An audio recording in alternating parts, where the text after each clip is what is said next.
¿Cuántos conocen a un hombre o a un joven llamado Judas? Probablemente no conocen ni a uno. Tal vez, quizá, conozca a una cabra o a un perro llamado Judas, pero difícilmente se encuentra con un joven o un hombre llamado Judas, y si lo conoce sería un nombre muy raro. Hola y bienvenidos a El Amor que Vale, con el profesor y pastor Dr. Adrián Rogers en la voz del pastor Lenín de Llanón. Al consolidar una empresa, las decisiones más difíciles son las de recursos humanos. Es fácil elegir el edificio, los muebles y hasta un nombre. Pero escoger a las personas correctas para poner planes en marcha siempre conlleva un riesgo. Existen incluso personas especializadas en estos procesos de selección de personal y aún ellas suelen cometer errores de gran magnitud. Cuando Jesús vino a la tierra, instituyó la más grande de las instituciones, su iglesia. Él sabía con certeza qué clase de recurso humano necesitaba para llevar a cabo su obra y eligió a 12 varones que contaban con los distintos dones y talentos que él requería. Sin embargo, osamos en preguntar, ¿se equivocó Jesús al elegir a Judas? ¿Fue una decisión acertada? Hoy el Dr. Adrián Rogers nos explicará los motivos que tenía Jesús para llevar a cabo esta decisión. ¿Por qué Jesús escogió a Judas? Es el título del mensaje para el programa de esta fecha. Bienvenidos a El Amor que Vale. Sabía que hay algunas preguntas interesantes en la palabra de Dios, y una de las más interesantes, en mi opinión, es ¿por qué Jesús escogió a Judas? Hoy queremos contestar esa pregunta no con filosofía, sino directamente con la palabra de Dios. ¿Por qué Jesús escogió a Judas? ¿Quién quiere que un traicionero lo represente? ¿Por qué Jesús quiso un desleal a un desertor en el ministerio? Por favor, abra su Biblia en Juan capítulo 6, versículo 71. Y mientras lo busca, permítame hacerle una pregunta. Simplemente contéstela en su corazón. ¿Cuántos de ustedes conocen a un hombre o joven llamado Juan, o Santiago, o Mateo, quizá Felipe, tal vez Andrés, a lo mejor Pablo? Pienso que la mayoría diríamos, sí, yo conozco a alguien con esos nombres. Ahora quiero hacerle otra pregunta. ¿Cuántos conocen a un hombre o a un joven llamado Judas? Probablemente no conocen ni a uno. Tal vez, quizá, conozca a una cabra o a un perro llamado Judas, pero difícilmente se encuentra con un joven o un hombre llamado Judas, y si lo conoce sería un nombre muy raro. Pero existió una madre que una vez sostuvo a su bebito en sus brazos y besó el rostro de ese bebé y lo llamó Judas. Y ella lo amó con todo su corazón. Pero ahora el nombre Judas es un nombre de infamia, es un nombre de deshonra, es el nombre de la traición, y aún así Jesús escogió a Judas. Por favor, empecemos a leer en el versículo 63. El Espíritu es el que da vida. La carne para nada aprovecha. Las palabras que yo os he hablado son espíritu y son vida. Pero hay algunos de vosotros que no creen. Amigos, esto es clave, subráyelo.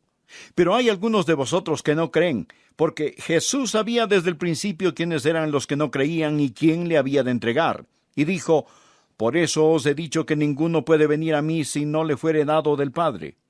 Desde entonces, muchos de sus discípulos volvieron atrás y ya no andaban con él. Dijo entonces Jesús a los 12, ¿queréis acaso iros también vosotros? Le respondió Simón Pedro, Señor, ¿y a quién iremos? Tú tienes palabras de vida eterna, y nosotros hemos creído y conocemos que tú eres el Cristo, el Hijo del Dios viviente. Jesús les respondió, ¿no os he escogido yo a vosotros los 12, y uno de vosotros es diablo? Hablaba de Judas Iscariote, hijo de Simón, porque éste era el que le iba a entregar, y era uno de los 12. Él era uno de los 12 discípulos. Jesús lo escogió. La escena ahora es en el monte de Getsemaní. La noche está oscura. Jesús está orando hasta que el sudor sobre su bendita frente parece gota de sangre. Está en angustia. Sus discípulos están dormidos, no pudieron velar ni orar con él, y de repente se escuchan susurros, el resonar de armaduras, los pasos lentos, antorchas encendidas. Ese lugar de oración secreto está ahora lleno de gente. Los sacerdotes están allí. Sus ojos arden con odio y enojo, y de esa muchedumbre sale un hombre. Su nombre es Judas. Él tiene una sonrisa malévola en su rostro, pero no puede esconder la traición en sus ojos. Él da un paso y besa la mejilla encantadora y pura de Jesús, y con labios llenos de hipocresía dice: «Saludos, maestro». Como dice la versión Reina Valera: «Salve, maestro».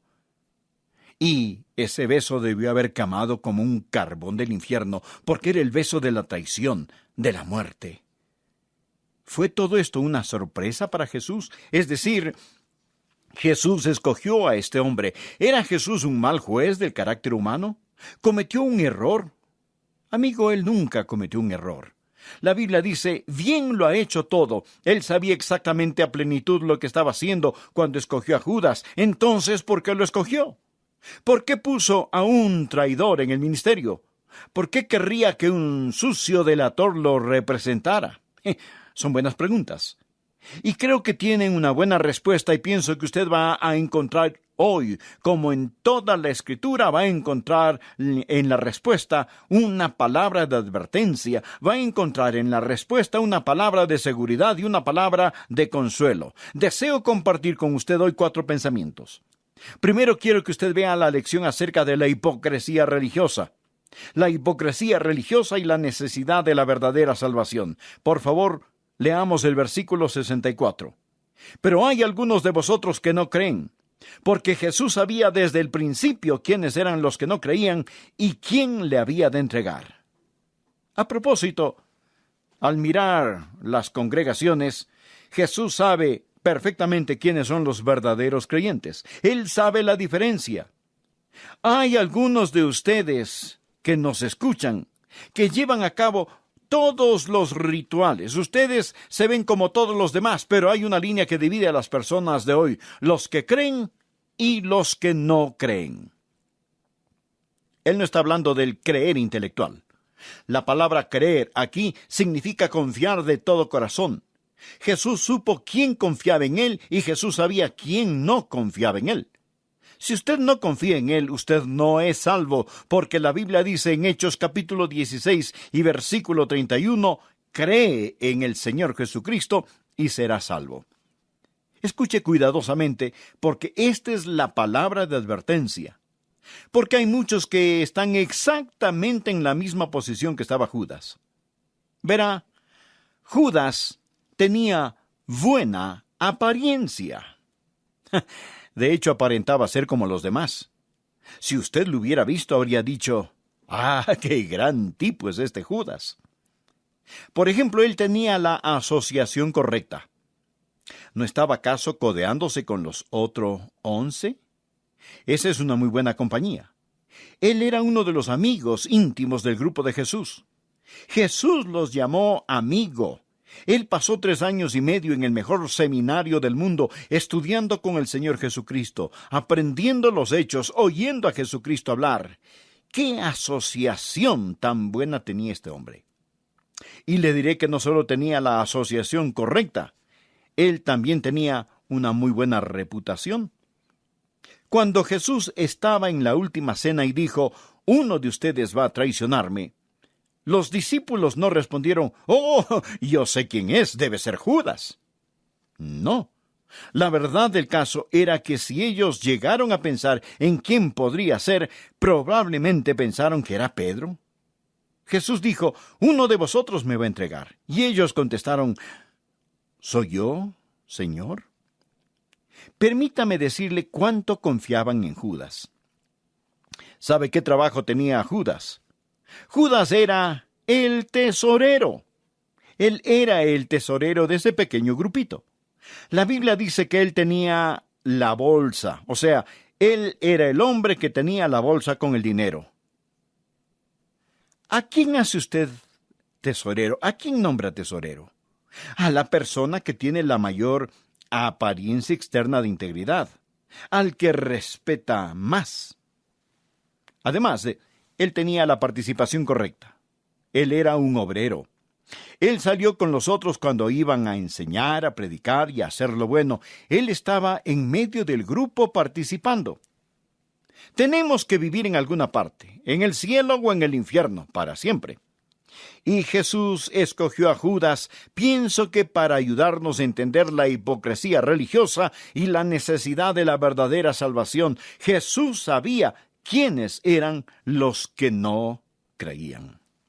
En otras palabras, piénselo, amigo, el evangelio social.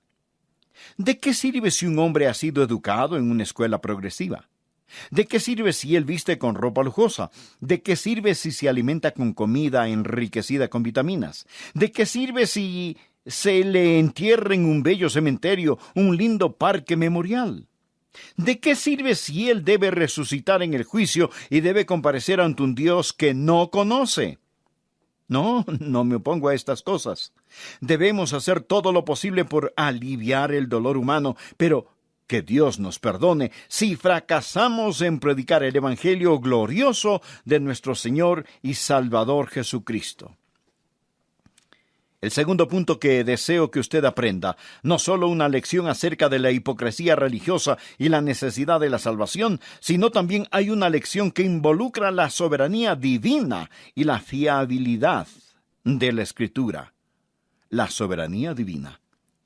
Por favor, miremos el versículo 64. Estamos en Juan capítulo 6, versículo 64, pero hay algunos de vosotros que no creen. Porque Jesús sabía desde el principio quiénes eran los que no creían y quién le había de entregar. Ahora leamos Juan capítulo 13. Solo avance unas páginas y observen conmigo el versículo 18. Jesús está hablando acerca de uno que necesitaba salvarse y dijo: no hablo de todos vosotros, yo sé a quienes he elegido. Ahora note, mas para que se cumpla la Escritura, que no se le pase lo siguiente por alto. El que come pan conmigo levantó contra mí su calcañar. Jesús aquí está citando el Salmo 41, versículo 9, el que de mi pan comía alzó contra mí el calcañar. Ahora, note esto en el versículo 19. Desde ahora os lo digo antes que suceda, para que cuando suceda creáis que yo soy. ¿Yo soy quién? Pues, el Mesías. Naturalmente. Jesús dijo, miren, yo lo he escogido, sé a quién he escogido. Hay uno entre ustedes que no cree, él es un demonio. Pero la Escritura dice que esto pasaría. Esto no es un accidente. Esto no es algo que salió mal. La soberanía divina se ve a través de las edades. Esto tenía que tomar lugar. Y luego dice que esto tenía que suceder para que la Biblia, la Escritura, se cumpliera. Y agregó, cuando ustedes lo vean tomar lugar, entonces podrán saber que yo soy el Mesías. Sabía que Judas predicó un maravilloso mensaje, que Jesús es el Mesías. Ese Judas, bribón impío, pero cuando el hombre cree que gobierna, Dios rige sobre él. ¿Tenía Judas una opción? Claro que sí. ¿Fue Judas obligado a traicionar a Jesús? Claro que no. Dios le dio una opción. Dios quería que se salvara. Jesús lo amó. Jesús lo hubiera perdonado. Jesús lo hubiera salvado.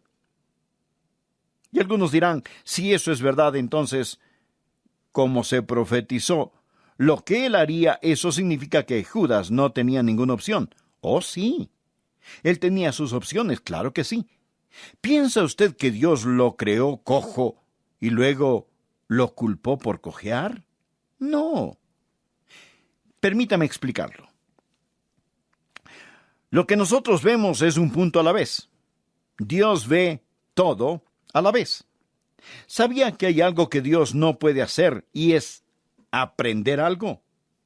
Dios no puede aprender nada. ¿Cómo puede ser omnisciente y aprender algo? Dios sabía exactamente lo que Judas iba a hacer antes de que lo hiciera. ¿Judas tenía una opción? Rotundamente sí. ¿Dios lo sabía? Sí. ¿Dios lo sabía antes de la creación? Sí. ¿Le dio Dios una oportunidad? Sí. ¿Dios aún está en control? Por supuesto que sí. La responsabilidad humana y la soberanía divina. Usted y yo moramos en el tiempo. Dios mora en la eternidad. El pasado, el presente y el futuro son todos iguales para Él. Hay una palabra de advertencia. Cuidado con la hipocresía religiosa. Hay una palabra de seguridad. Nada está fuera del control de Dios. Nada, absolutamente nada. Dios sabe exactamente todo lo que pasará. Y le diré, amigo, que estamos con los que triunfan. Jesús reinará donde el sol termina sus jornadas sucesivas. Su reino se extenderá de costa a costa hasta que la luna no se ponga ni mengüe más. El tercer punto que quiero que aprenda. No solo la lección de la soberanía divina y la fiabilidad de la Escritura, sino también la responsabilidad personal y la tragedia del pecado. Dijimos que Judas era responsable por lo que hizo.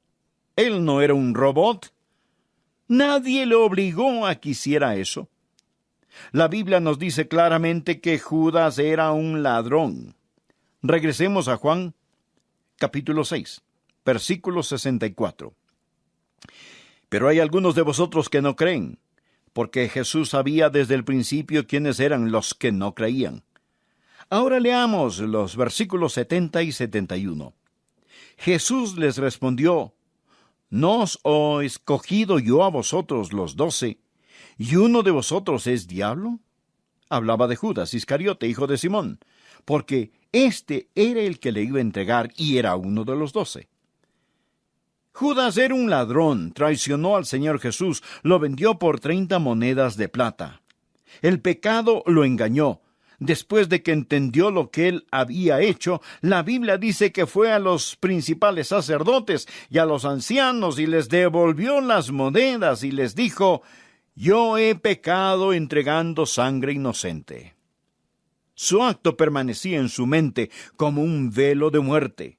Carcomía su conciencia, lo llevaba a la desesperación. El pecado lo engañó. El pecado, estimados amigos, promete mucho, pero paga muy poco.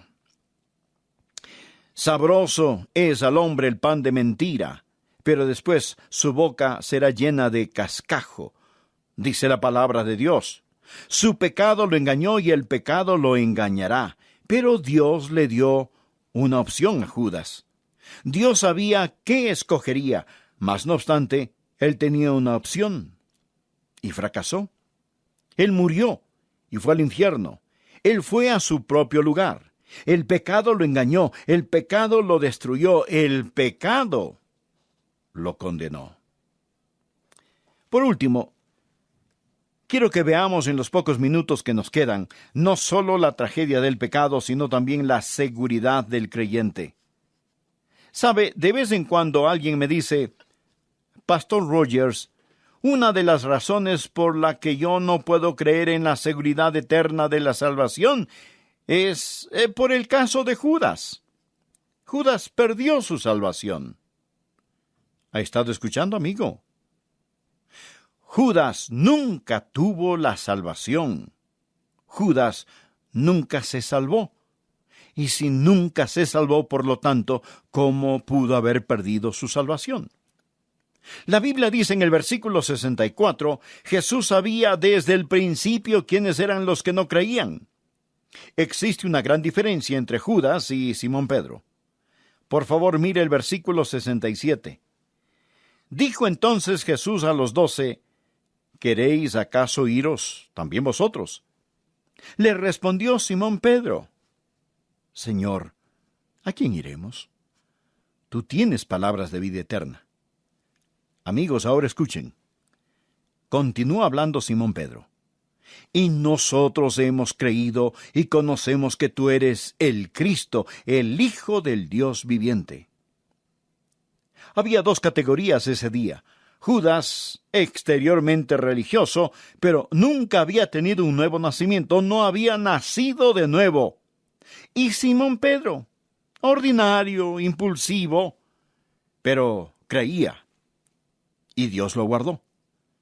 Por favor, regresemos al versículo 37 del capítulo 6.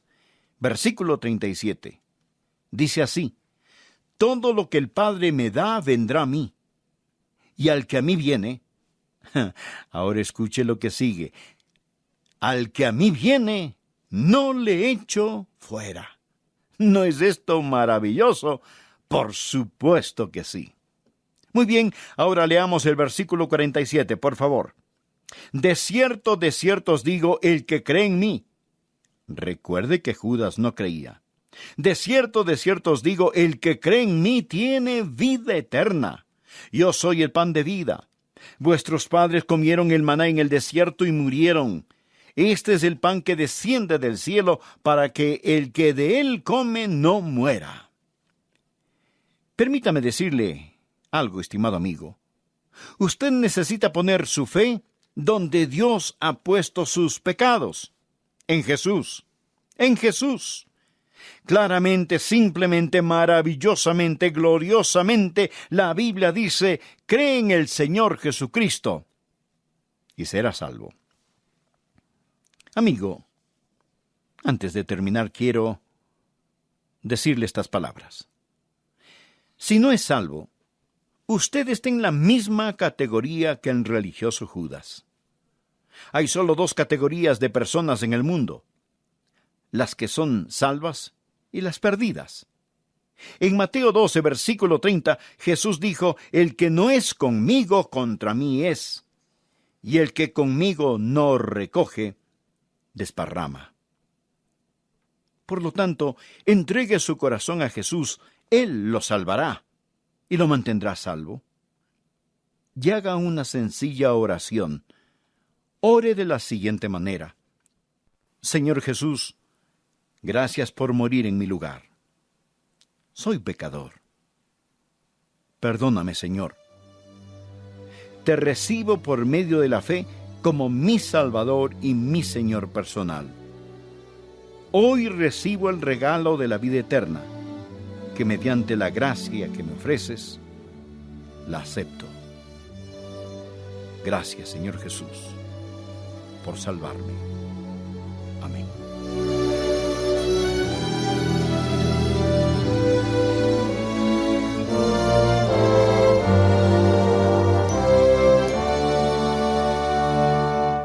Oramos para que los mensajes semanales toquen su corazón y usted personalmente crezca en su propio caminar espiritual con Jesucristo, a manera que cada semana escuche y le cuente a otros sobre el amor que vale.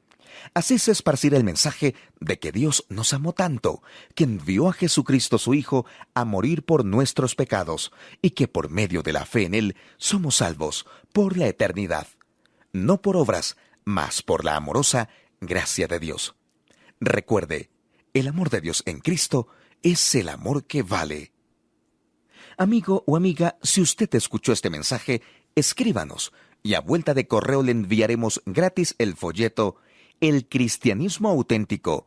Solo tiene que escribirnos a El Amor que Vale, HCJB, Televos Andes, casilla 1717691, Quito, Ecuador. O si nos escucha en los Estados Unidos, remita su correspondencia a El Amor que Vale, Box 38400, Memphis, Tennessee 38183. Y a vuelta de correo le enviaremos gratis el folleto El Cristianismo Auténtico. Gracias por escucharnos. También le esperamos en Internet. Visítenos en nuestra página www.lwf.org. Y le invitamos nuevamente a descubrir el amor de Dios en Cristo, el amor que vale. Hasta la próxima.